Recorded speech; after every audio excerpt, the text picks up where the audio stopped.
हमारी कांग्रेस पार्टी की ओर से हमने मांग की है लोकसभा में और राज्यसभा में कि मौजूदा आर्थिक स्थिति पर एक चर्चा होनी चाहिए।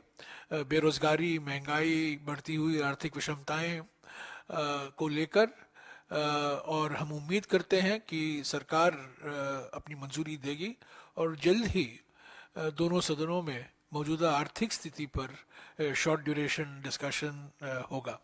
इसके अलावा जो हमारे सीमा पर हमारी चुनौतियां हैं, जो मौजूदा परिस्थितियां हैं, उसको भी लेकर हमने पिछले कुछ सत्रों में चिंता जताई थी, उसको भी हम चाहते हैं उस पर भी चर्चा हो, क्योंकि ये पार्लियामेंट का आखिरी सेशन होगा। अगला सेशन जो जनवरी में होगा 6-7 दिन ही का होगा, वोट ऑन अकाउंट सेशन होगा।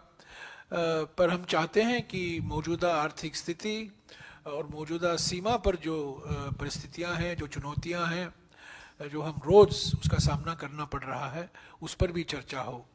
पर्यावरण से लेकर जो अभी हाल में ही उत्तराखंड में हमें को देखने को मिला है, पर्यावरण से संबंधित कई विषय हैं। पर्यावरण और विकास के बीच में कैसे संतुलन बनाया जाए, जो जिस तरीके से पर्यावरण और वन कानून कमज़ोर किए जा रहे हैं, उसका नज़रअंदाज किया जा रहा है, जिसका नतीजा हम हिमाचल प्रदेश और उत्तराखंड और कई उत्तर पूर्वी राज्यों में देख रहे हैं।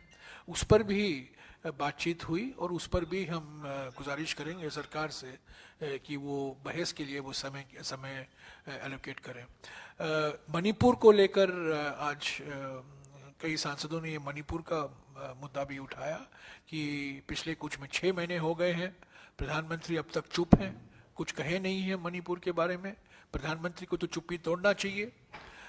और मणिपुर में जो परिस्थितियां हैं आज भी गंभीर हैं, बड़े संवेदनशील हैं, और उस पर पार्लियामेंट में ज़रूर दोनों सदनों में इसको लेकर चर्चा होना ज़रूरी है।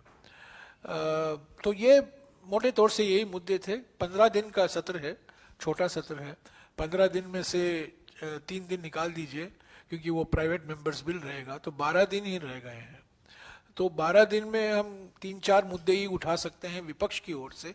तो मौजूदा आर्थिक स्थिति, मौजूदा राजनीतिक स्थिति, खास तौर से जो सीमाओं को लेकर चुनौतियां हैं, परिस्थितियां हैं, विदेश नीति को लेकर जो चुनौतियां हैं, जो परिस्थितियां हैं, उस पर भी हम चर्चा करना चाहते हैं। तो